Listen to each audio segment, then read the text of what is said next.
Hola, bienvenidos a este interesante punto de socialización, donde guiados por la doctora Judith Buitriago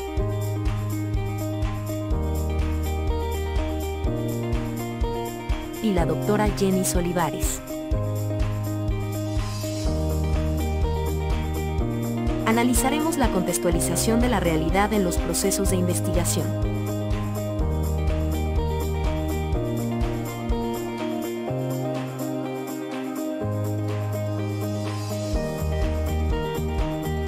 Por favor, atentos a nuestros ponentes.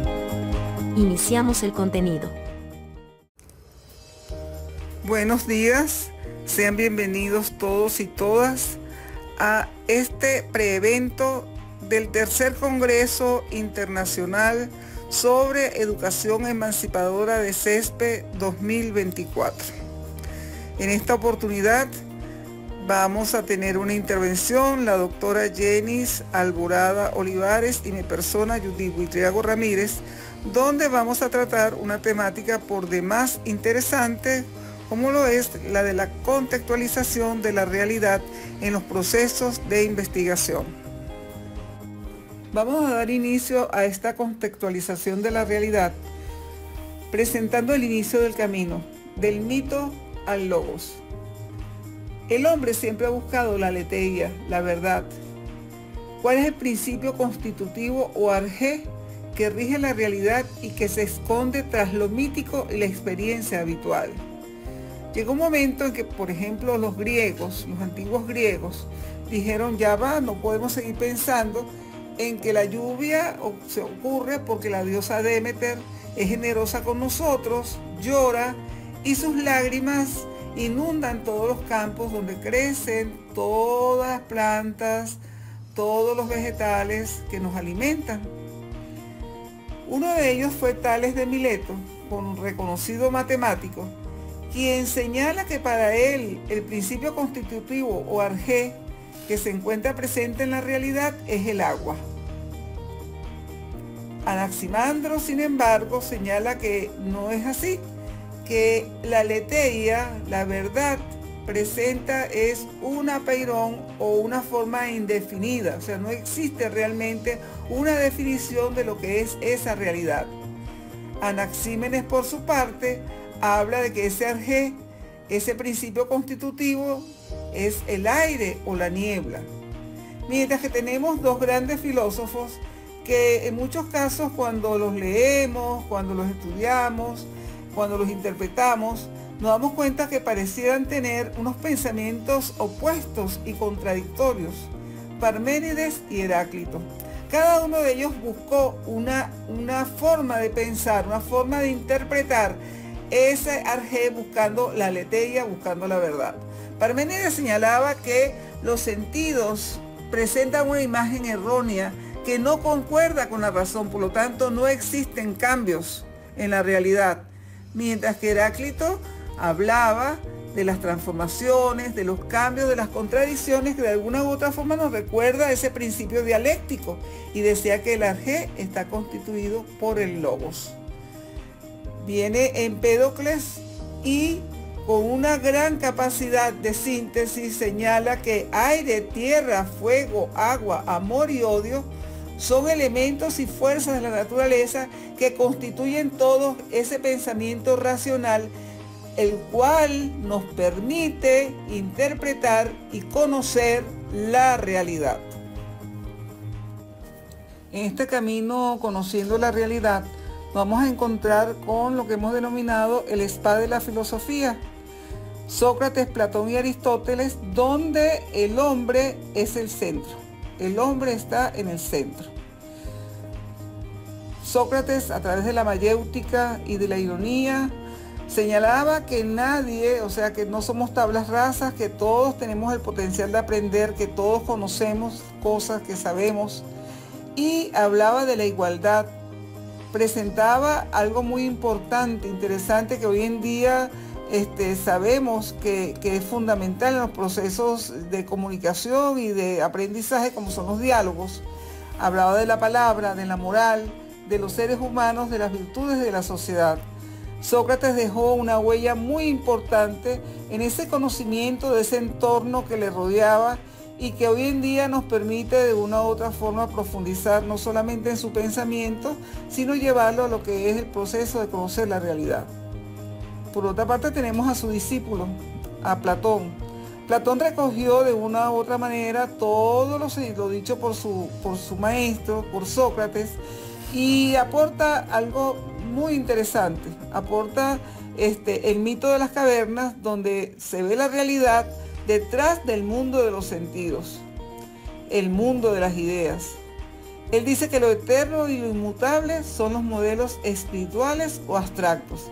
Es creador también de una institución educativa muy importante como es la academia, donde se desarrollaban la lógica, la ética y la física. Su discípulo Aristóteles también forma parte de este trío de pensadores tan importantes y tan interesantes. Y Aristóteles hablaba, o sea, es el padre de la biología.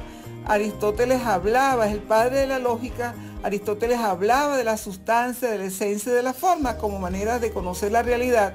Y hablaba de la generación espontánea, que fue quizás una de las primeras formas de conocer la vida. Cómo se formó la vida en el universo, cómo se formaron los seres vivos. Y es creador de una institución también muy importante como es el Liceo. En este camino para contextualizar y profundizar en la realidad, se hace necesario que revisemos el desarrollo histórico del pensamiento filosófico occidental, a través de 4 períodos que van desde el período sexto antes de Cristo hasta la actualidad. Son 4 períodos: el antiguo, el medieval, moderno y contemporáneo. En el período antiguo tenemos como problemática central la estructura de la realidad, cómo estaba estructurada la realidad. Y es así como acabamos de presentar el pensamiento de presocráticos y de Sócrates, Platón y Aristóteles. En el período medieval existe algo muy importante.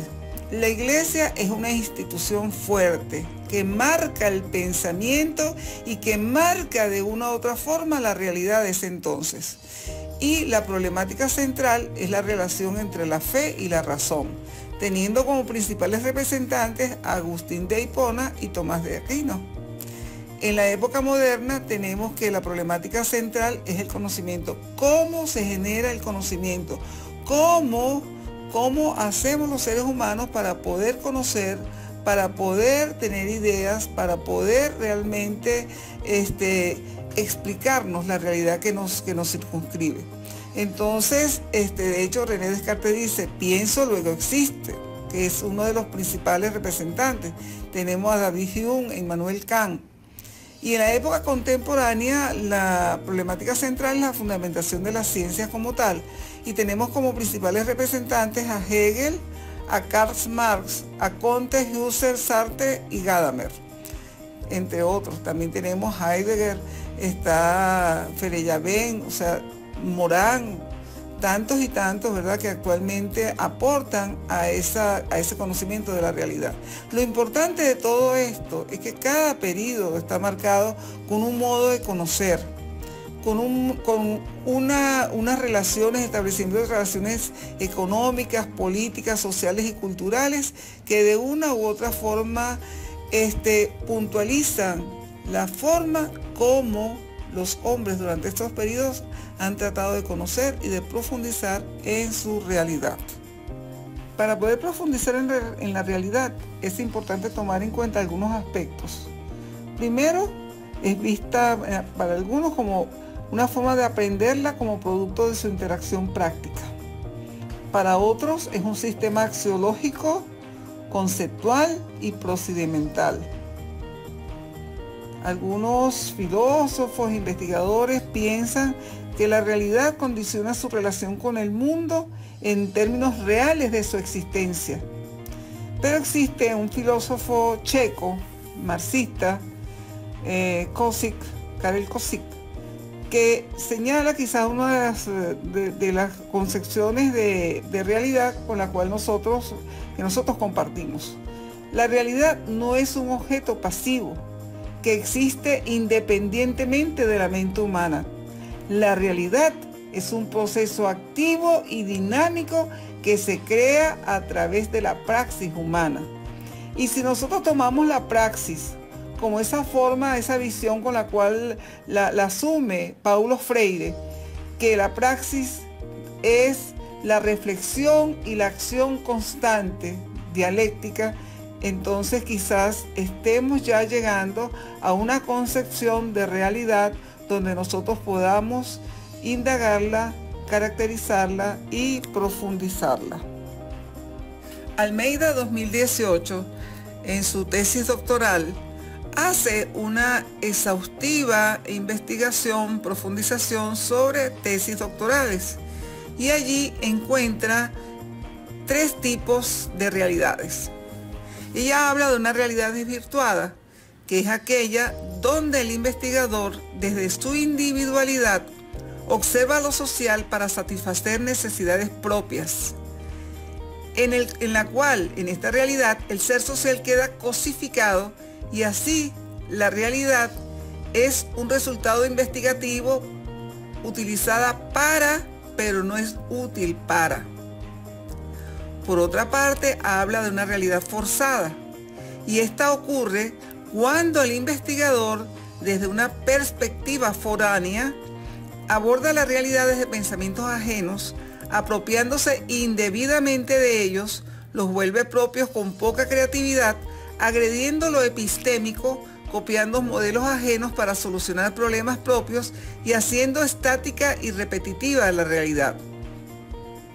Igualmente ocurre con la realidad virtual, aquella que se puede observar solo desde la norma, un episteme rígido y lineal que es validado solo por quienes comparten la postura paradigmática, en muchos casos construyendo metodolatrías y dogmatismos académicos. Y entonces cabría que nos preguntásemos en este momento a qué nos conduce la contextualización de la realidad. Pudiéramos señalar en un primer aspecto que nos va a permitir ubicar el fenómeno de estudio en su marco social, histórico y cultural. Por otra parte, nos va a permitir comprender las diferentes perspectivas y experiencias de los que hacen vida en dicha realidad. También nos permitirá conocer los aspectos que se conjugan en el fenómeno de estudio, algo demasiado importante e interesante y que muchas veces pareciera que se olvidara en esa contextualización de la realidad.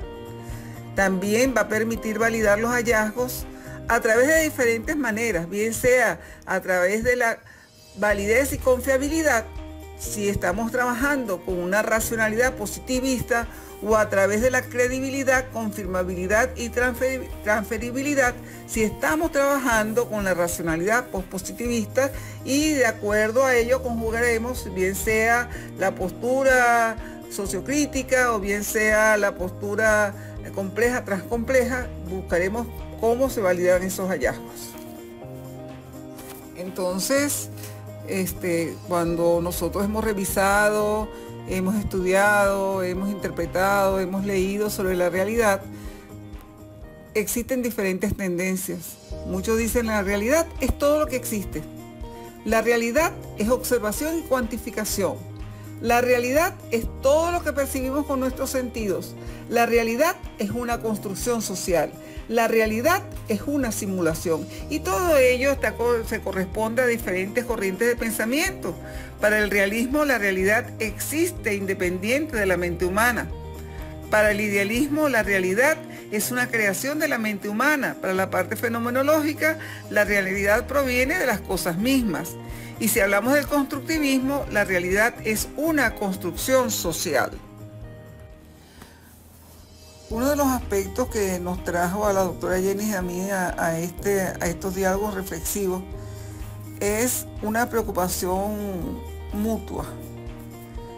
Y es que cuando nos reunimos, observamos que en los trabajos de especialización, de maestría o sobre todo de doctorado, cuando se habla de la contextualización de la realidad o de la problematización, se inundan esas contextualizaciones con autores, puro pensamiento ajeno. Lo que Semelman hablaba del pensar teórico, puro pensar teórico, pero sin ningún tipo de reflexión sobre ese pensar teórico. Y ese pensar teórico arropa cualquier inquietud que pueda aflorar en torno a lo que es el verdadero problema.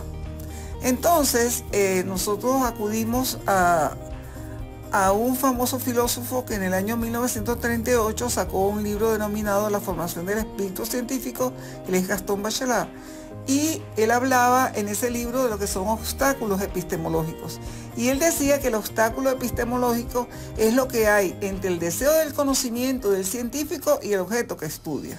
Entonces, a continuación vamos a presentarles los obstáculos epistemológicos que presentaba Bachelard, que por supuesto eran obstáculos epistemológicos con su pensamiento. La racionalidad en ese momento era totalmente positivista, pero que de una u otra forma nos alumbra el camino para contextualizar la realidad. Continuando con el diálogo, quien les va a conversar hasta finalizar la presentación es la doctora Jenny Olivares. Inicio señalando los vacíos epistémicos que destaca el doctor Ceballos en el año 2016 y su relevancia en la investigación, en donde plantea que los vacíos epistémicos son herramientas válidas para declarar la presencia de un problema de investigación. Esto sugiere que no son simplemente ausencias de conocimiento, sino que tienen un valor epistémico por sí mismo al señalar áreas que necesitan ser exploradas y comprendidas con mayor profundidad. En ese sentido, pues, tienen como propósito, pues, hacer que el lector o investigador viva y sienta la realidad del otro, lo que implica una comprensión profunda y empática desde la perspectiva del otro. Entonces estamos en presencia de la otredad. Por supuesto que esta comprensión no se limita únicamente al plano intelectual, sino que también implica una conexión emocional u ontológica con la realidad que se está explorando. En ese sentido, pues, estos vacíos epistémicos pueden permitir abordar una realidad que es tanto compleja como subjetiva, y se reconoce que esa realidad no es objetiva y estática, sino que también está sujeta a interpretaciones y experiencias individuales. Y esto hace que, por supuesto, requiera de un enfoque más amplio y flexible para abordar la investigación. Aquí es importante destacar que estos vacíos epistémicos son un despliegue de la racionalidad, porque a pesar de la necesidad de comprender esa realidad desde diversas perspectivas, aún se valora la aplicación de la lógica y el razonamiento en el proceso de investigación. La investigación es la realidad yunta necesaria para la innovación. ¿Por qué es una yunta? Porque sencillamente la conjunción entre investigación y realidad representa una sinergia fundamental en el proceso de innovación, delineando un entramado complejo que impulsa avances significativos en diversos ámbitos.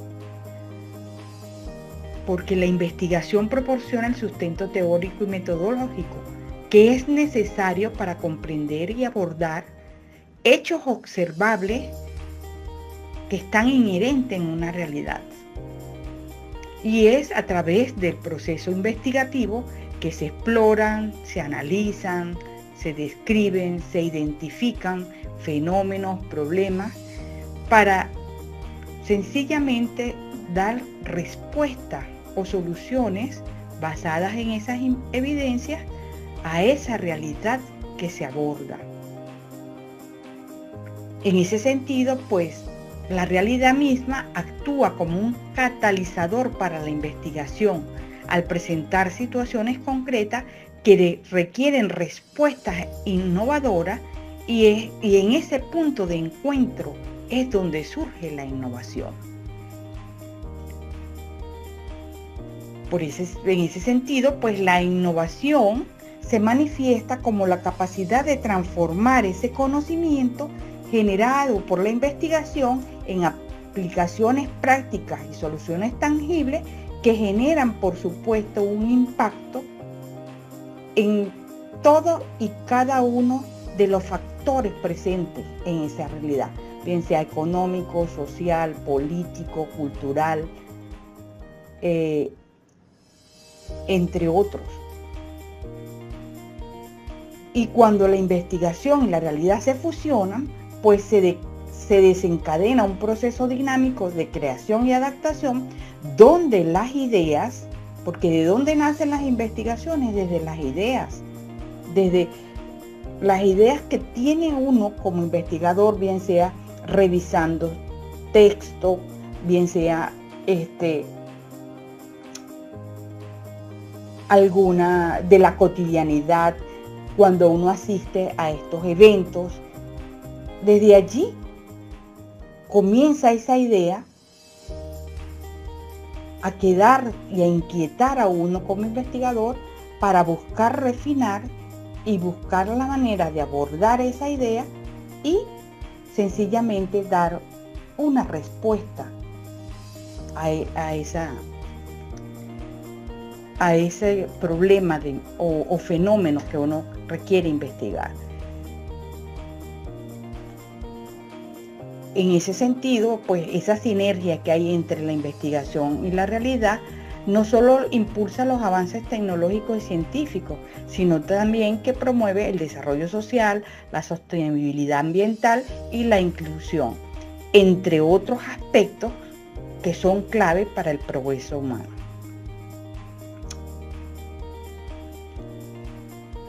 De allí que podemos conceptualizar la realidad social desde las dimensiones del conocimiento o la matriz epistémica. Ontológicamente, esta dimensión lo que enfoca es la naturaleza de la realidad misma, es decir, cómo está constituida esa realidad, cuáles son las interacciones, estructuras, instituciones y procesos que conforman esa naturaleza de la realidad en la sociedad donde nosotros vivimos. Por supuesto que allí están presentes las relaciones sociales, los aspectos políticos, económicos, las normas culturales, entre otros aspectos. En cuanto al plano o la dimensión epistemológica, pues se tiene que es la forma como conocemos y entendemos esa realidad social. Y para ello, pues, lo hacemos a través de los diferentes enfoques epistemológicos y las disciplinas del saber que existen, como la sociología, la antropología, la economía, la biología, entre otros. Es decir, que cada disciplina pues nos ofrece las diferentes formas de comprender y analizar esa realidad social. En cuanto a la dimensión metodológica, pues lo que permite es el camino para nosotros hacer ese abordaje. Y aquí están presentes pues lo que es los métodos y técnicas que se utilizan para estudiar esa realidad. En el plano axiológico, pues estos se refieren a los valores y juicios de valor que subyacen en cualquier estudio o fenómeno de esa realidad social que vamos a abordar allí. Dependiendo del enfoque, pues estarán más impregnada esa realidad social pues de los valores presentes. Como todos sabemos, pues en el enfoque cuantitativo no existen esos valores como tales, están ausentes.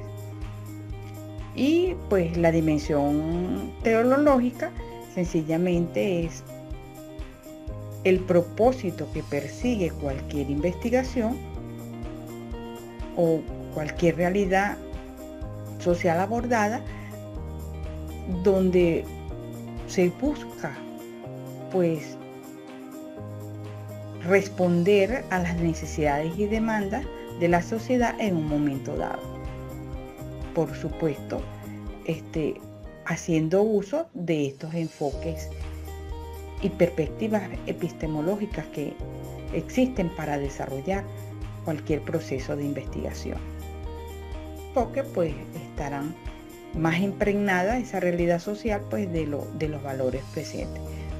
Como todos sabemos, pues en el enfoque cuantitativo no existen esos valores como tales, están ausentes.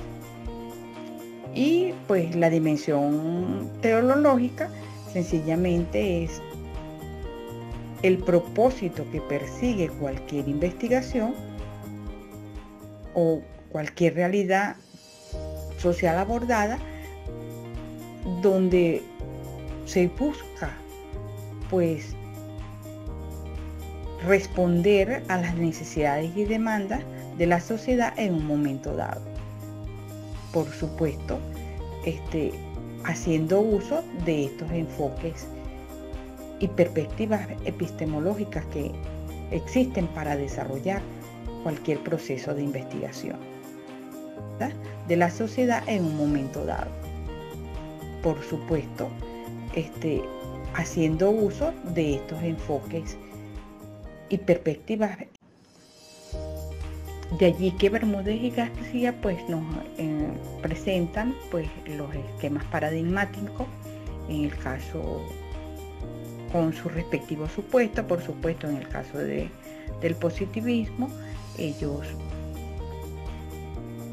desde la antropología, ellos agregan la disciplina de la antropología, lo ven como una concepción apersonal.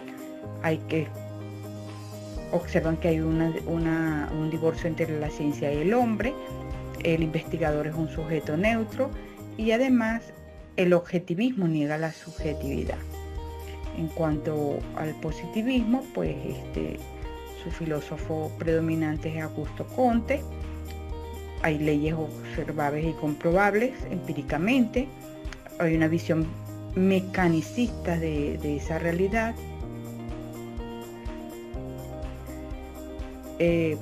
Un discurso que es muy lógico y matemático. En el discurso está presente pues la lógica, un discurso matemático y estadístico. Hay neutralidad en la axiología, hay neutralidad de lo axiológico. El observador es no participante. Son investigaciones libres de valores. Teleológicamente lo que se busca es explicar, controlar, dominar y analizar y verificar el objeto que se está estudiando, es decir, que es un patrón lineal. Ontológicamente pues es una concepción analítica, fragmentada, atomizada.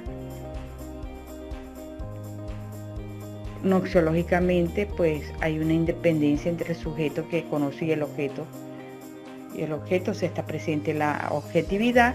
Y en cuanto a la metodología, pues es un método único, análisis matemático y control experimental. Se busca es explicar, controlar, dominar y analizar y verificar el objeto que se está estudiando, es decir, que es un patrón lineal. Otro enfoque paradigmático que se puede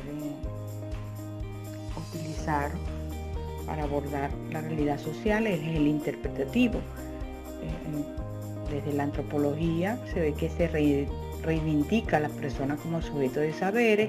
La subjetividad adquiere un carácter nociológico en cuanto está presente, por cuanto que es desde la conciencia el sujeto comprende e interpreta esa realidad. El investigador es un sujeto activo dentro de esa realidad de estudio. Epistemológicamente la fenomenología y hermenéutica de Husserl, de Heidegger están presentes, porque ellos son los representantes como filósofos de este enfoque paradigmático. Por supuesto que hay independencia entre el sujeto y el objeto, porque muchas veces entre los actores sociales hay interdependencia, porque muchas veces el investigador o el sujeto investigado puede intercambiar los roles durante el proceso de investigación, el contexto en el cual ocurre el fenómeno social, y además de eso hay comunicación del origen de los saberes. Axiológicamente pues está impregnada de valores, valores como la honestidad, la responsabilidad, el respeto al otro como ejes articuladores. La subjetividad es una forma de saberes. Teleológicamente buscan describir, comprender, conocer, develar, descifrar e interpretar el significado de esa realidad. Por supuesto, el patrón es cíclico. Ontológicamente la realidad es holística, diversa, integradora, totalizante y parte del contexto y el ambiente natural. Noxiológicamente pues hay una interdependencia e interacción entre el sujeto y el objeto, predomina la subjetividad.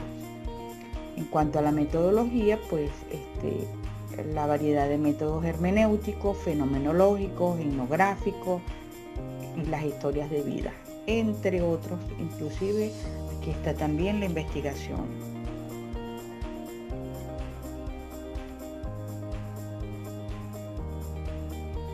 Fenomenológica.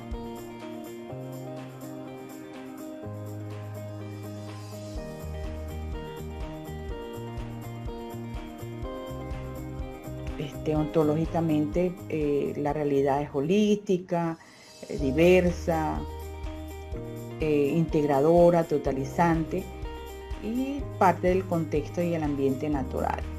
Noxiológicamente pues hay una interdependencia e interacción entre el sujeto y el objeto, predomina la subjetividad. En cuanto a la metodología, pues la variedad de métodos hermenéuticos, fenomenológicos, etnográficos y las historias de vida, entre otros. Inclusive aquí está también la investigación.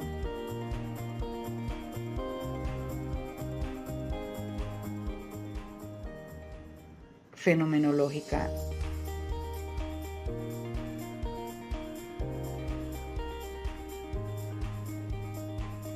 Otro enfoque paradigmático que se puede utilizar para abordar la realidad social es el interpretativo. Desde la antropología se ve que se reivindica a las personas como sujetos de saberes. La subjetividad adquiere un carácter nociológico en cuanto está presente, por cuanto que es desde la conciencia el sujeto comprende e interpreta esa realidad. El investigador es un sujeto activo dentro de esa realidad de estudio. Epistemológicamente la fenomenología y hermenéutica de Husserl, de Heidegger están presentes porque ellos son los representantes como filósofos de este enfoque paradigmático. Por supuesto que hay independencia entre el sujeto y el objeto, porque muchas veces entre los actores sociales hay interdependencia, porque muchas veces el investigador o el sujeto investigado puede intercambiar los roles durante el proceso de investigación, el contexto en el cual ocurre el fenómeno social, y además de eso hay comunicación del origen de los saberes. Axiológicamente pues está impregnada de valores, valores como la honestidad, la responsabilidad, el respeto al otro como ejes articuladores.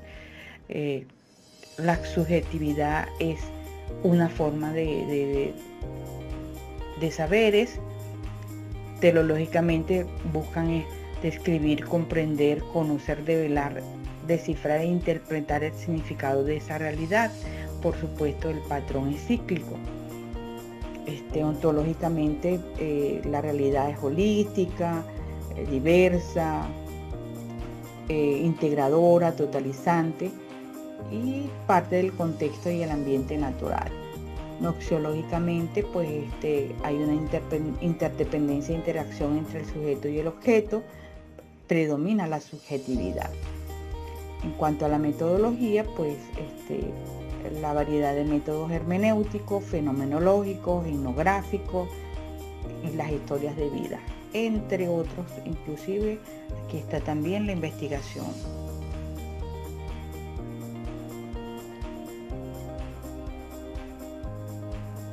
Fenomenológica.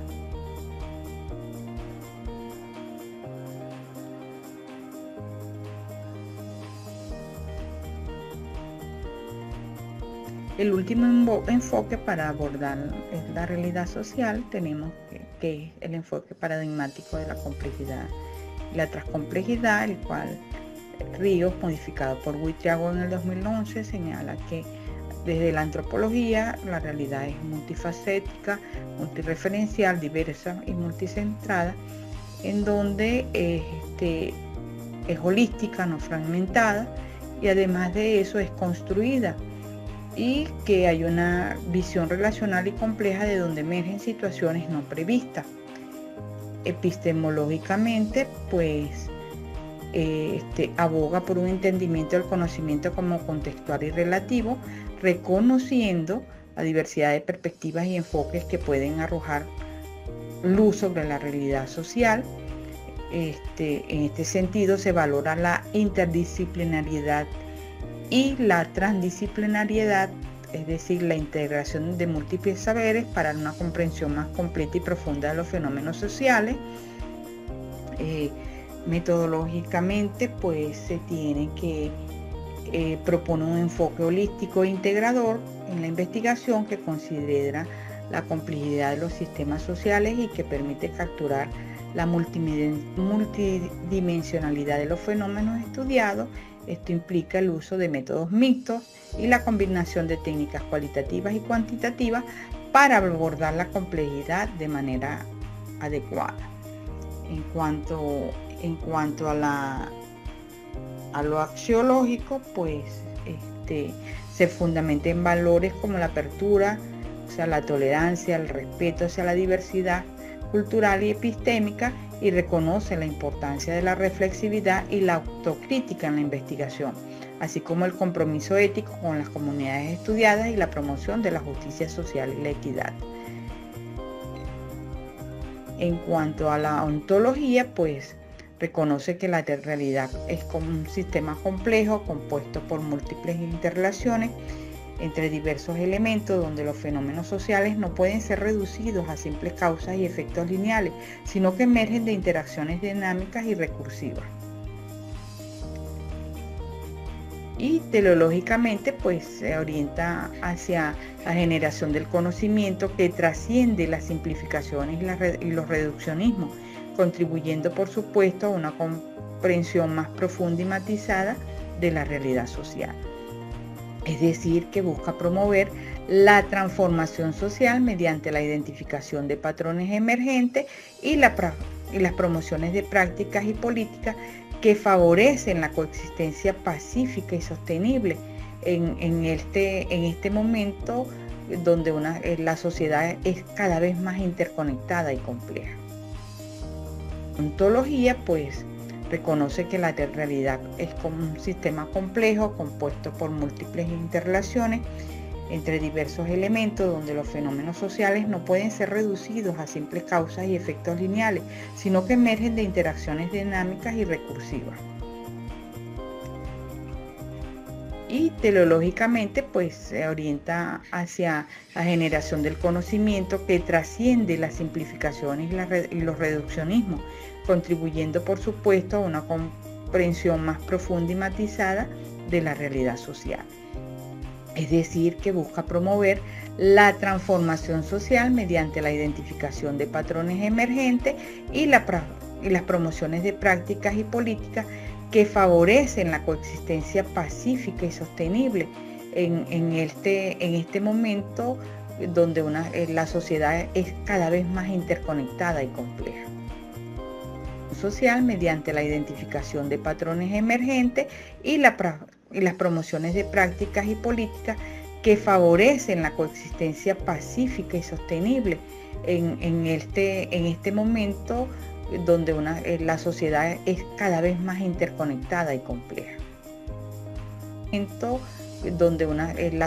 Finalmente, y para reflexionar con ustedes, me despido con una frase del filósofo Sócrates, de la cual señala: la verdadera sabiduría está en reconocer la propia ignorancia.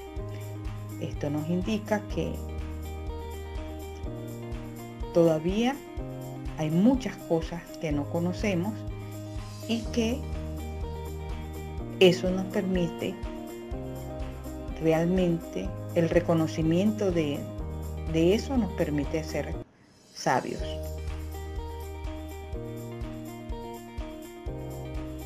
Gracias.